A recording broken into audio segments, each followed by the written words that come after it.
Today's Sports Spectrum is presented by Compassion International, the most trusted child development ministry in the world. Great partners with us here at Sports Spectrum, releasing kids from poverty in Jesus' name. The pandemic really affected tons of kids and their families, especially those overseas. Compassion wasn't going to have it, though. They weren't just going to sit around and watch the pandemic have this impact and not do something about it. And so Fill the Stadium was born, and we were hoping to fill 70,000 empty seats representing a child in need. And my goodness, you guys have come through, and we were almost there. We're almost there, but we still have a little bit more to go, and we need your help. Sponsorship includes food, education, medical care, vocational training, all done in Jesus' name. You can go to fillthestadium.com right now to learn more, to pray, and to donate with Compassion International. Releasing kids from poverty in Jesus' name. This is a stadium that cannot remain empty. Check out fillthestadium.com to donate, and thank you.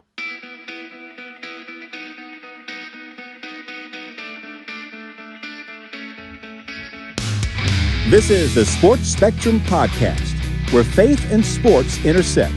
Now let's bring in our host, former ESPN producer, Jason Romano. What's up, guys? Welcome to the show. I am Jason. This is Sports Spectrum. So glad you're tuning in today. We got a great conversation with Scottie Graham coming up, the former NFL running back, now running backs coach with the University of Arizona.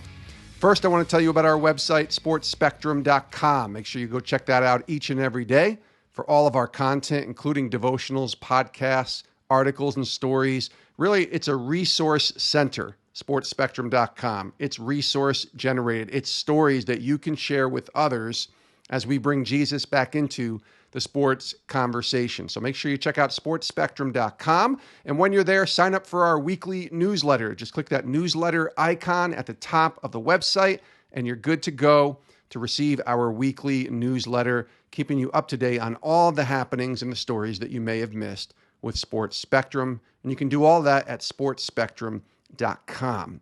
Now, Scottie Graham, man, I love Scottie. I met Scottie almost 10 years ago when I was at ESPN, and it was almost an accident, really, in the way that I met Scottie. I had booked a day with Calvin Johnson, the Detroit Lions Hall of Fame wide receiver, and Calvin was coming to ESPN that day to promote Madden and to do a bunch of interviews at ESPN. It was a lot of fun, actually. He did a ton of things. I got a picture with him that I can put up on my social if you guys want to see it. But it was Scottie Graham who accompanied Calvin Johnson that day at ESPN. And I remember talking to Scottie and thinking, man, I remember you when you played at Ohio State. And I remember you when you played with the Minnesota Vikings. What are you doing? And he said, hey, I work with the NFL Players Association. He was there for 16 years, by the way, including a stint as director of player development. Just doing a lot of great things, working with players and engaging with players. And you saw this guy in the unique relationship that he had with Calvin, but a guy who took an interest in me. Hey, Jason, tell me about you. Tell me about what makes you tick. And I told him about my faith and certainly my journey, and we just hit it off. And I thought, man, this guy is an encourager like I hadn't met in a long time. And when I read the story recently that he was now coaching with the University of Arizona as a running backs coach, and he's 52, and this is his first coaching job at 52 years old, I thought, we got to get Scottie on because he loves Jesus. He loves impacting young people. He loves pouring positivity into people, and he did that today on the show. So I think you're going to enjoy Scottie Graham, longtime NFL running backs coach with the Arizona Wildcats in the Pac-12. Let's take a listen to Scottie here on Sports Spectrum.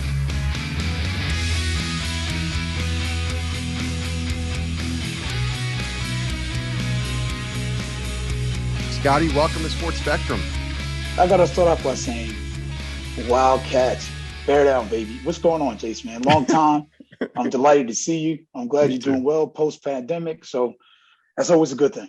Yes, sir. It's great to see you as well. And we were talking beforehand. You and I met at ESPN. And I remember the day because it was 2012 as I was thinking through. You were escorting Calvin Johnson. Megatron was there around ESPN with me.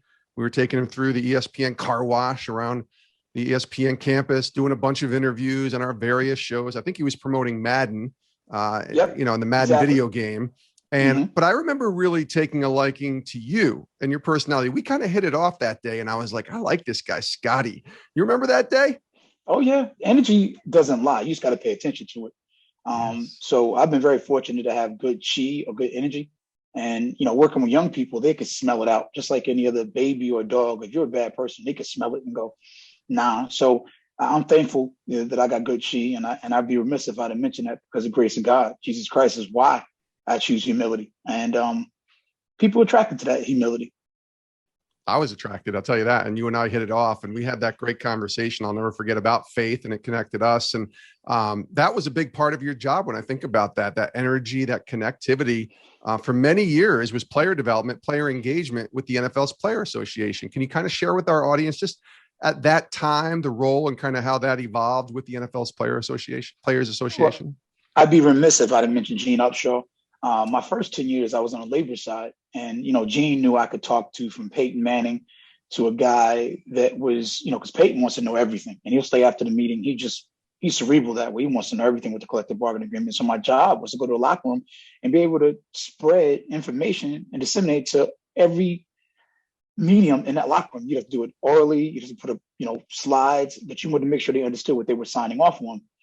And then when Demar Smith came in, he goes, "Hey, you're going to marketing." I'm like, "Oh, I don't want to go to marketing." I didn't say that, but I didn't want to go to marketing. I want to be on the front line. He goes, "Well, you know how to build relationships. When people trust you, you need to be on the marketing side. And, you're going to be a guy that, you're going to be our wolf. You're going to be just like in Pulp Fiction. You go, when something doesn't go right, we're going to find somebody that can make it happen." And that was really cool in this part. I didn't know the language they were even speaking when I first went down to player marketing. I was like, oh my God, what am I into?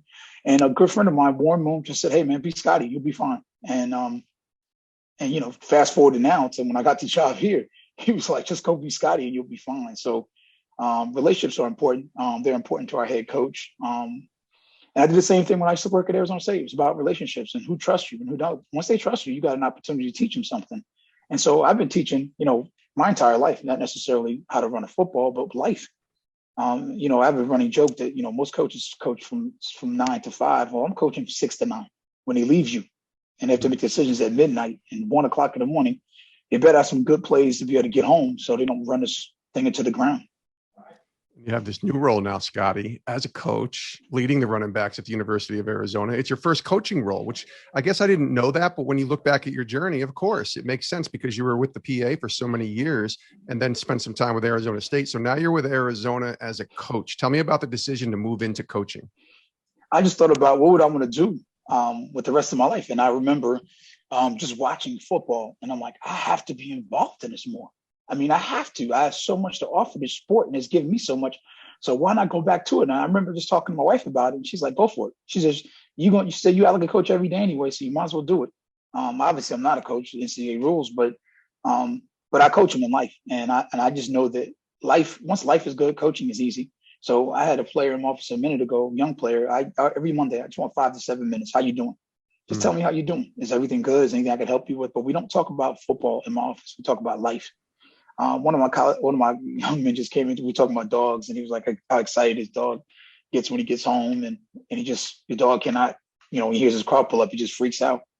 And I asked him what his dog's voice was like, and he told me. So they get a chance to be themselves, but there will be no confusion on their coach first. That's so important, isn't it? That they know that you care about the person, not just their performance on the football field. Yeah, well, the performance is going to tie into where you live off the field. That's what people don't understand. Like with anything you're good at, if you don't spend time doing it, you're probably not going to be very good at it. And if it's not hard, you're probably not going to really want it. Things you generally want, which I believe you can get, because if you say it in the word, it has to happen. So I spoke this into existence. I want to coach, and I'm going to do everything necessary to do it. I prayed on it. I meditated. My wife prayed every day. And I just knew it was going to happen. If anything about this, it'd probably just make you laugh. You've seen the transition. I'm like, I want to be an athletic director. I became that. And people were like, how did this guy who was an administrator, corporate guy, become an athletic director? Faith. And God said, it wouldn't take a month. It'll take me a day. Yeah. So if you think about how beyond blessed I am, Felicia Allen said to me, this is nothing but God. Nothing but God. When I got this job, she called me and she said, Scottie, I'm so excited for you. And And Felicia's an incredible person of influence. And that just took me back that I was living such a life that people saw that in me. And I think that I don't ever want to be in a situation where I'm not being genuine, but genuine in Christ, though. So if you're able to do that, and remember, you're in an educational environment, so you technically cannot talk about the gospel. But if they ask you, then he asked me, I'm going to answer the question. So I want to live my life in such that people go, what are you? And now that gives me a chance to tell my story. And it's pretty cool. But coaching the guys is just life. Running the ball is, in my mind, is like, that's what they do. They want to do that. Now, when they're not doing life right, the running's not good. So it's parallel. Yeah, that makes complete sense. We're going to talk about your story in a second, but you go from Arizona State, where you work at the student athlete development, to Arizona, where you're taking some heat, going to a rival school in the Pac-12. I was thinking about that. I'm like, wait a minute, Arizona State to Arizona. Okay.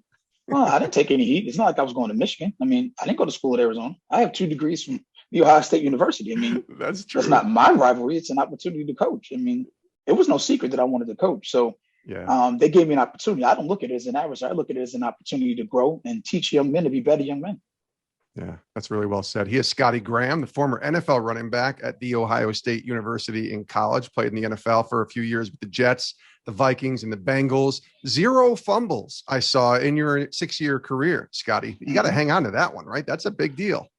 That's the first thing on my resume because it says a lot about you. It just does right. To go, how did you do that? I'm like, I never thought about it. And one thing that you have to be able to do is really put that piece of your mind. Like people don't realize how much the mind controls holding the ball. 2 things at Arizona, we don't have rules. We have standards. And for me as a running back coach, my 2 standards are you will never fumble and you'll always be yourself. I don't want to pretend to be in here. I want to know you like I want you to know me. They know me. They know my wife. They know my children. They met them both. So you're never going to fumble. And there's never an excuse to fumble. I don't care if you get knocked out. You should still be holding onto the ball. And they know that. And so I just knew that it was important. I looked at it like an opportunity. I never looked at it like, oh my God, I never fumbled. I looked at it like, I'm going to get the ball and I may be able to get 35, 40 yards a game. That would be 500 yards per year. That's a nice little bonus. Absolutely. Now you had 0 fumbles in the game. Did you ever fumble in practice? People tried. I never really, if I did, I don't remember. And I don't think I did. How about in college? Did you ever fumble at Ohio State? I never fumbled ever. Ever. I like that. So what was the key there? You said it was the mind over just practicing and performance, right? You think therefore you are. So if you think you're going to fumble, you're probably going to fumble it. Like you see guys catch judge machines all the time. You catch them catching the game, they can't catch a cold. It's because they don't really think they're going to catch it. So I never really thought about fumbling at all. I just know you better not do it. Yeah. There's such a parallel to life too, right? Like just understanding that we are going to stumble, but if we have a mindset that we're not going to fumble, then it's going to be a pretty good path, I think, that we're going to end up on.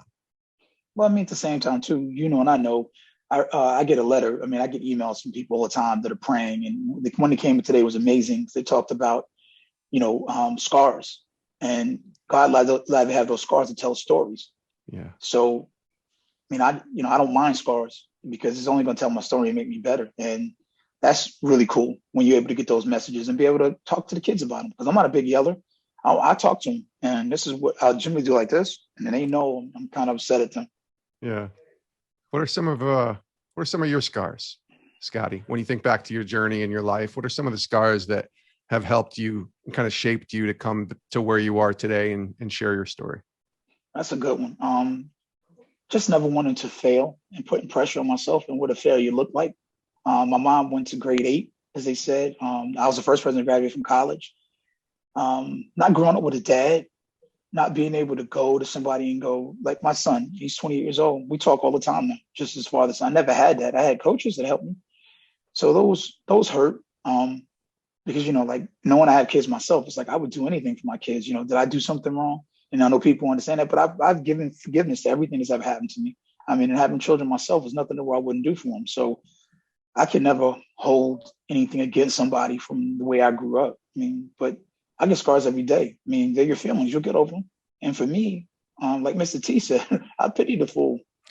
That's what it is. And he was speaking scripture, and he didn't even know he was probably the time. I pity the fool.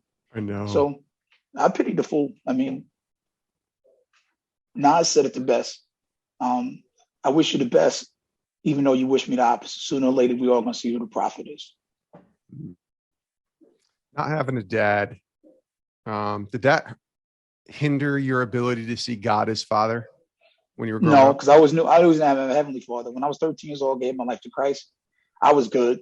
I mean, I'm like Philippians 4:13 says I could do all things. He didn't say some things, so it was no option for me. I was going to the NFL. I was graduating. I was going to have a beautiful wife. I was going to have amazing kids. I was always going to be able to employ myself. So the way I negotiate things is, and I tell young people that every day. Most people negotiate vertically. I negotiate horizontally. My faith, I'm not bending for.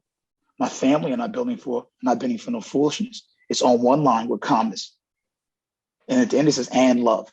But there's not going to be a 1, 2, 3, 4, 5, 6, 7, 8. Because really the thing you want is in the middle. Once they cross that out, you beat. But when you tell people I haven't been for anything, sorry. And I'm not. It doesn't say I need to bend for anything. It says choose humility, but I don't need to break anything that I want. Because everything I ever wanted, God has given me. So I can't even honestly tell you. I look back at it, Jason, and it's like funny. Like, really? And one of my best friends who could probably write an amazing book about us. I mean, I remember saying, I'm going to meet a beautiful wife one day. And I met her. I'm like, oh my God, I'm going to have great kids. Guess what, man? I think I want to be an AD. He was like, really? I'm like, Then 2 years ago, I said, hey, man, I'm going to be coaching soon, watching. He was like, okay. But faith without works.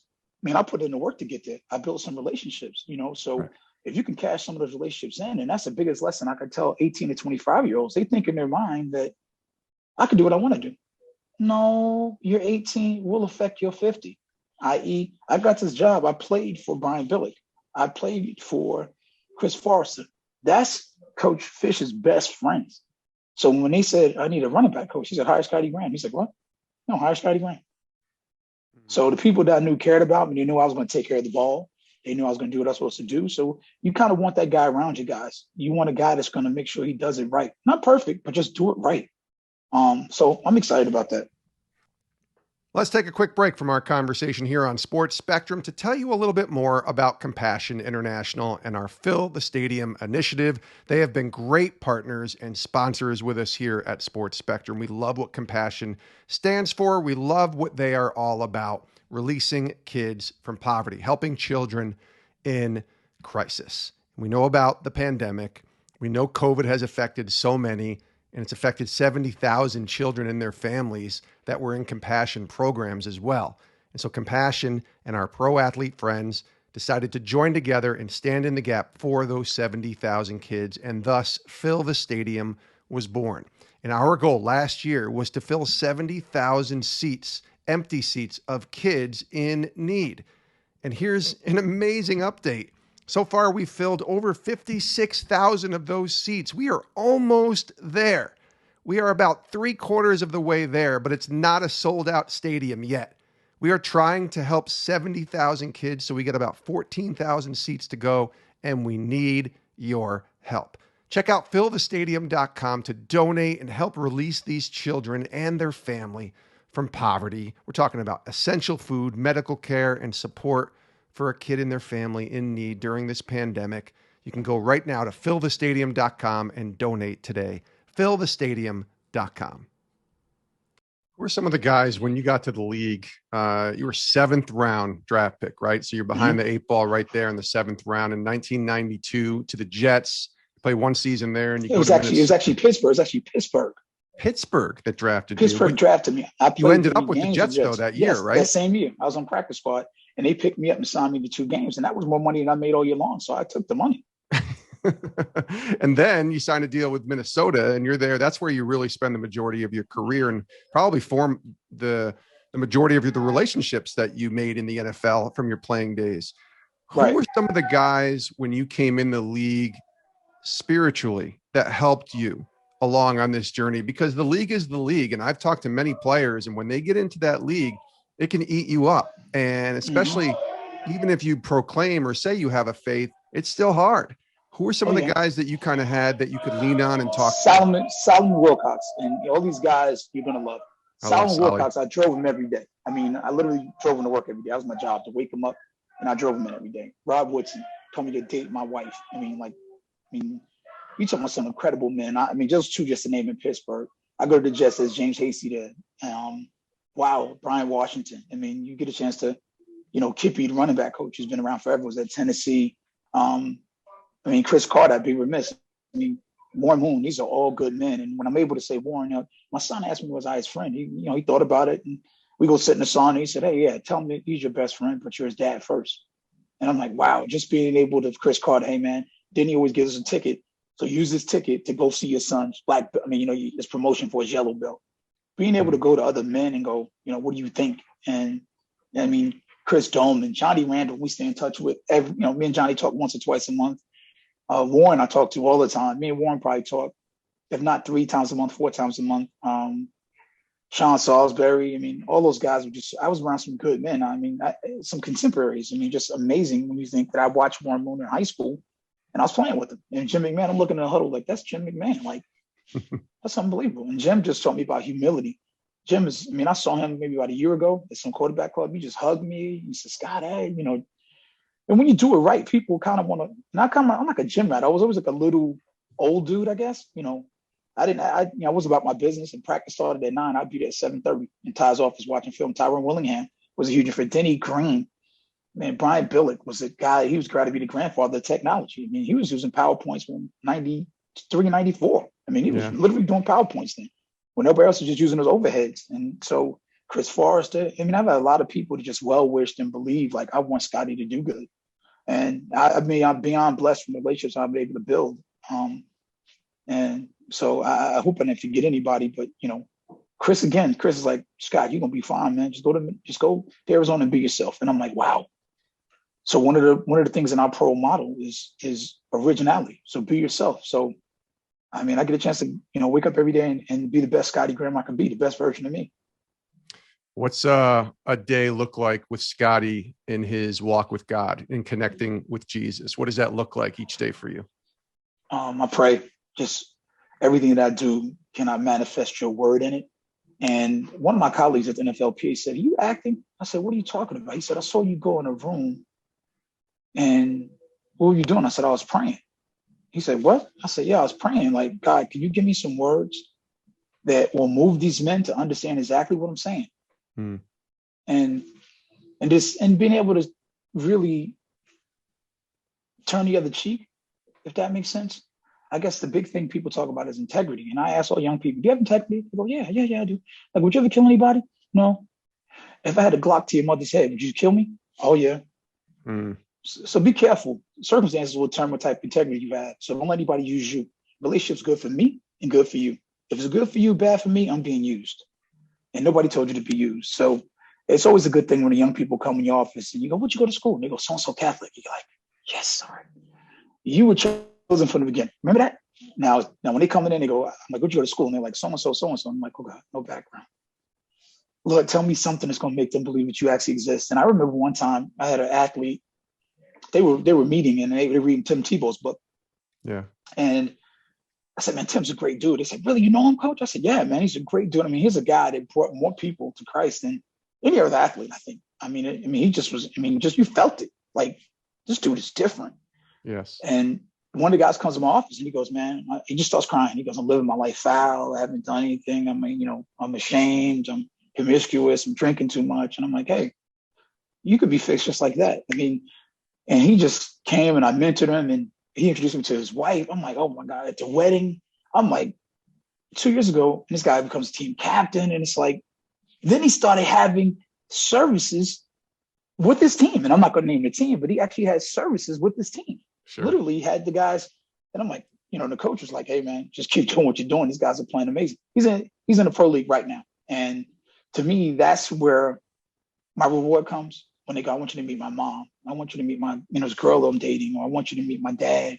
And they seek you out at the spring game, like my dad, or I call their moms and their dads. And I'm like, who do you want me to call, your mom or your dad? And they're like, no, call them both. So when their moms goes, nice meeting you, Coach Graham. I heard a lot about you. And I'm like, oh, okay.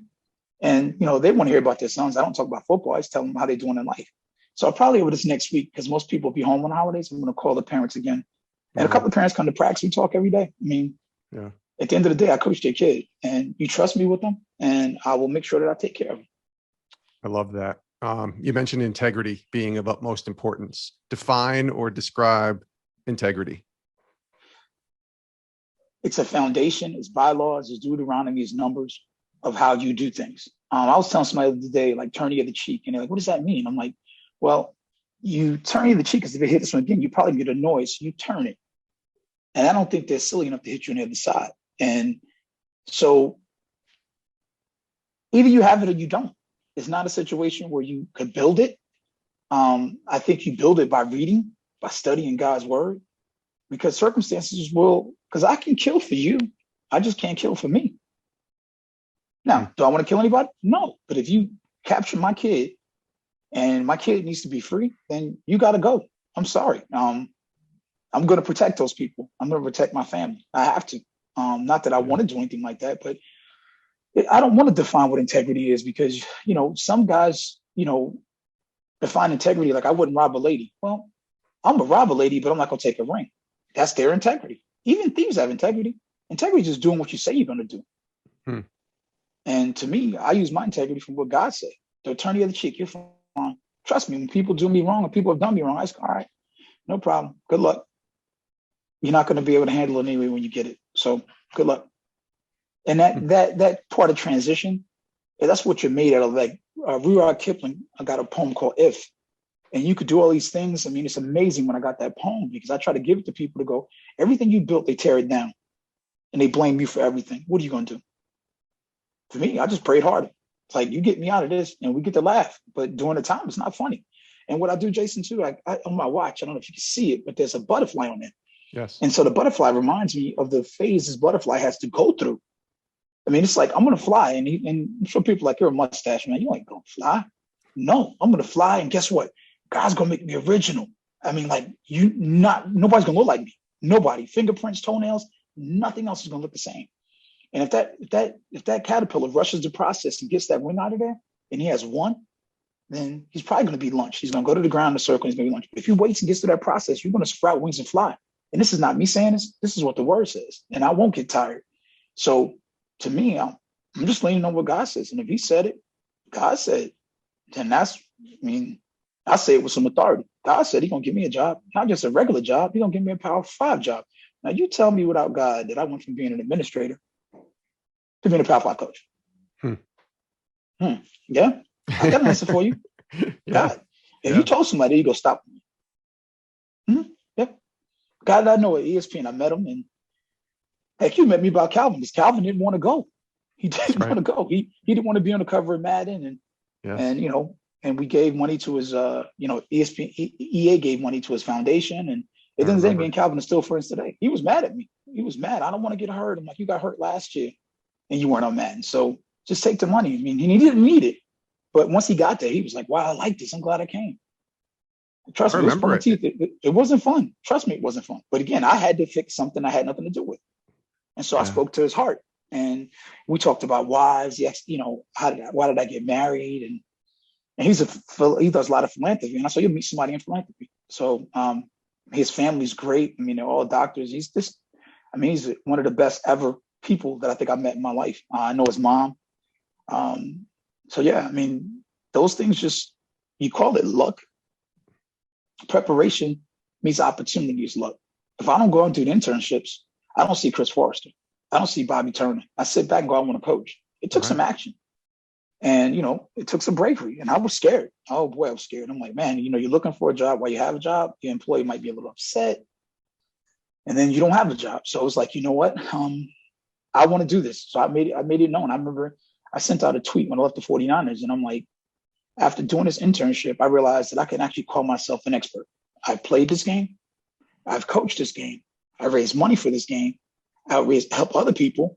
Did it in college, did it in pros. I'm an expert. I've got over 30 years vested in this thing. Why not call myself an expert in this? So it's unique. I get a chance to wake up every day and go, whoa, and manifest God's excellence. I mean, just really, I get a chance to manifest it every day. And then when the young people come to you and they want to talk to you, or they go out and they talk to you about the situation, I mean, that's truly movement. Or when you check in with a guy. I mean, I check in with guys all the time. And it's funny because they literally, I can't believe you calling me. I'm like, I got to check on you, see how you doing, man. We all need somebody to hold on to. So I'm just checking on you, make sure you're good. And when you're doing it sincerely, people feel that and they want to be around it. Like I said, good energy is cool. John Gordon book, Energy Bus.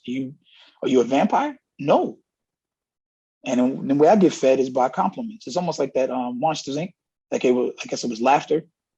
And for me, it's just joy and peace and knowing that I don't want anything from you except for you to succeed. That is a unique quality that I used to be a fullback.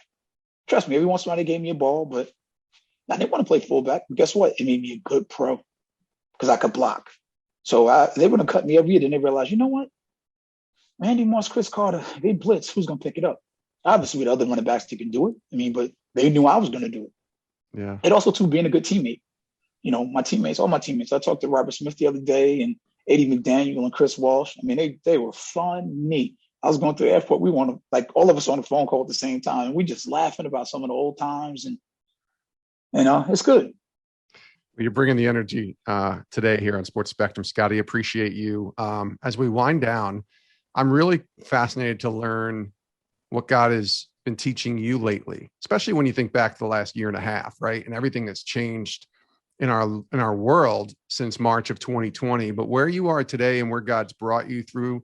And man, it's pretty cool to watch where he has brought you through to where you're coaching now. And I love it with Arizona. What's the great lesson when you think back that the Lord has kind of taught you and shown you during these past, I don't know, whatever it is, year, 15 months, whatever it is? Details. We have a God of details. We don't have a God to go, I want this. No, be specific with what you want. I want a beautiful wife that is a godly woman, that loves God and is going to love her family. If you say you just want to meet a woman, you'll meet a woman. Be beautiful. But there's no foundation to it. So to me, I wanted to be on a staff that cared about, when I see my other coaches meditating in the office in the morning, I'm like, whoa, and we get closer. And it's funny because, and again, my wife says, stop saying it's funny, but it's weird that you have other men, when we get the Bible for coaches and you see coaches in the morning reading, those are my closest people on the staff because it's like, I know you have a foundation. And we see each other, 4 or 5 days, if I don't talk to him, I'll call him. And there's another brother. So really details. When you ask God for something, ask in details. Like, I want to be drafted. Yeah, you were drafted, but you're drafted and you're playing behind Emmitt Smith. Okay, when are you going to play? I kid it. No, I want to be drafted to a team that can use me and can play me and sustain it and give me determination and discernmination, be able to make right decisions, because you'll have plenty of them. You just got to make the right one. And if you don't practice it, you won't be able to do it. So I ask for a lot and he gives me a lot. I ask for a lot because my cup runneth over. Any blessing I want, he's given to me. And it may have taken time, but the details are so important. People talk about details, but details are so important. If you're supposed to be lined up at 7.5, why are you at 7? Who taught you that? Yeah. That's you being deviant. Pay attention to what I'm telling you. Your mom been telling you that since you've been 6 years old. Pay attention. And what do you pay for that? Nothing. You just give me your time. Give your attention to me so I can teach you. So it's fun with my group of guys. They're hilarious. They think I'm the funniest guy in the world, but they know Coach Graham. When I go like this to them, they know I mean in business. But my guys, when they come in here, they're my guys. They know it, and it's unique because I'm more than lucky to be their coach, and I tell them that all the time. And I constantly give them food. I do. I constantly, give them quotes that I think about, like, don't talk about it, be about it. Stuff that they can think, like, what song do you have in your head that's going to be able to make you go, like me, soul to soul, keep on moving, don't stop, keep on. And when I'm going, and then also too, to be in shape. You can't talk about it and not be about it. They go, Coach, how old are you? I'm like 52. They're like, what? 52? I'm like, yeah, I'm 52. What? You my dad's age? I'm like, yeah, my son's 28. And that's important to me too, to make sure that I stay in shape, because you get one of these bad boys, you better take care of it. And it doesn't even belong to you. So while you're renting it, you better take care of it. He is Scottie Graham. God is in the details. I love talking to you, my friend. Loved having you back on the show and reconnecting with you since our meeting almost 10 years ago. It's kind of crazy, but all the best to you, my friend. Just really excited for all that God's doing in your life, and come back again sometime. I'd love to have you back. I appreciate you, man. God bless, and let's stay connected like we always do. It's always good hearing from you. The energy right back. I'm like, I know you had to giggle like I'm coaching now. You're like, what? What this happened? But like I said, you got to go, man. God is. You look up and go, man. You said it may take you a year. I'll do it in one day. And when I got the phone call, it was like, really? He was like, what did I tell you? My faithful servant, look what you have. And boy, it says those who serve shall not want. And I don't find myself wanting a lot. It's peace and happiness right now. Yeah. Thanks, man. God bless you. All right. We'll talk soon. And that was Scottie Graham. Just appreciate his wisdom and him joining us here today on Sports Spectrum. You can look him up on Twitter and give him a follow. He is Scottie Graham, Scottie Graham, running backs coach, Arizona Wildcats, and just excited that college football is almost back. It's coming. Just a couple more weeks. We have college football here, and I'm excited for Scottie, first of all, with Arizona, but just excited for college football to be returning and another season of football here in 2021. Thanks to Scottie for being here on Sports Spectrum. Thanks to you for listening as well. Make sure you check out our podcast on all the podcast apps and platforms that you can find. Just search Sports Spectrum. If you're listening, whatever app you're listening on right now, do us a favor, click that follow button, that new follow button on the Apple Podcasts app. It's also there on Spotify.